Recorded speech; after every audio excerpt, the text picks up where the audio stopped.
राधे राधे, जय श्रीमन नारायण। आज मैं आपको एक ब्राह्मण की कहानी बताऊंगी जिसने किसी को उधार पैसे दिए थे और जब वह मांगने गया तो वो मुकर गए। तो इसी की कहानी बताऊंगी। चलिए शुरू करते हैं। तो अदालत में दी बिहारी जी ने गवाही। एक गरीब ब्राह्मण था जो बाके बिहारी जी का भक्त था। एक बार उसने किसी महाजन को कुछ रुपए उधार दिए। हर महीने में थोड़ा थोड़ा करके कर चुकाया। आखिर किस्त के पहले महाजन ने उसे अदालती नोटिस भिजवा दिया कि उधार बकाया है और पूरी रकम ब्याज सहित वापस करे। ब्राह्मण परेशान हो गया क्योंकि वो थोड़ा थोड़ा करके कर चुका रहा था। महाजन के पास जाकर उसने बहुत सफाई दी पर कोई असर न हुआ। मामला कोर्ट तक पहुंचा। कोर्ट में ब्राह्मण ने जज से वही बात कही कि मैंने इनका सारा पैसा दे दिया है, बस थोड़ा सा बाकी है। परंतु जज ने पूछा कि कोई इसके प्रति कोई गवाह है, तो ब्राह्मण ने कहा कि नहीं। महाजन को पैसे देते हुए किसी ने देखा है? तब कुछ सोचकर ब्राह्मण ने कहा कि हाँ, मुझे पता है कि किसने देखा है। अदालत में मंदिर का पता नोट करा दिया। अदालत की ओर से मंदिर के पते पर सम्मन जारी किया गया और वह नोटिस बिहारी जी के सामने रख दिया गया। क्योंकि ब्राह्मण को पैसे देते हुए श्री कृष्ण जी ने ही देखा था, बात आ ही गई। गवाही के दिन एक बूढ़ा आदमी जज के सामने गवाह के तौर पर पेश हुआ। उसने कहा कि हाँ, पैसे देते समय मैं इनके साथ था और इस तारीख को रकम वापस की गई है। जज ने सेठ का बही खाता देखा तो गवाही सही निकली। रकम दर्ज थी, नाम फर्जी डाला गया था। जज ने ब्राह्मण को निर्दोष करार दिया, लेकिन उसके मन में यह उथल पुथल मच ही रही थी कि आखिर वह गवाही जिसने दी वह कौन था। उसने ब्राह्मण से पूछा। ब्राह्मण ने बताया कि वह बिहारी जी थे जिनकी वह सेवा किया करता था। इस घटना ने जज को इतना विभोर कर दिया कि वह इस्तीफा देकर अपना घर परिवार छोड़कर फकीर बन गया और कहने लगा कि वही न्यायाधीश बहुत साल बाद पागल बाबा के नाम से वृंदावन लौट कर आया। तो ये थी श्री कृष्ण जी की पहली कथा कि किस तरह श्री कृष्ण जी ने अदालत में बिहारी जी ने ब्राह्मण के प्रति गवाही दी।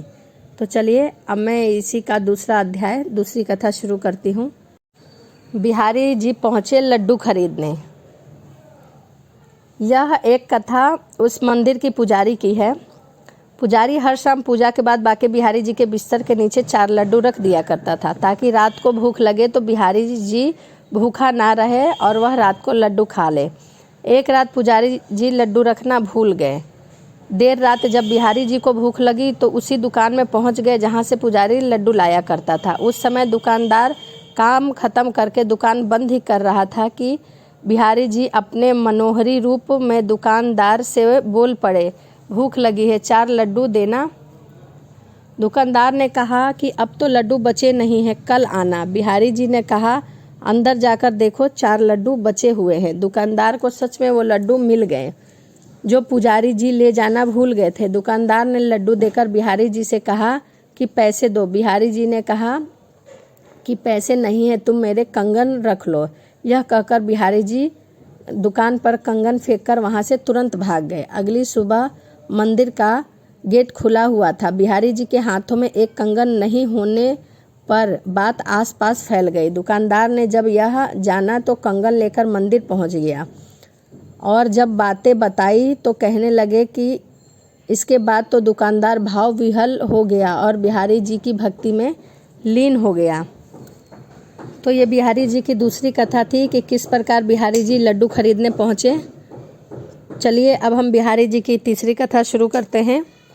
रेत पर गिरा इत्र जिससे बिहारी जी ने नहाया। तो चलिए इसे शुरू करते हैं। संत हरिदास जी से मिलने एक व्यक्ति आए। वह अपने हाथों में महंगा इत्र लेकर आए थे। जब वह हरिदास जी के पास पहुँचे तब वह ध्यान में मग्न थे।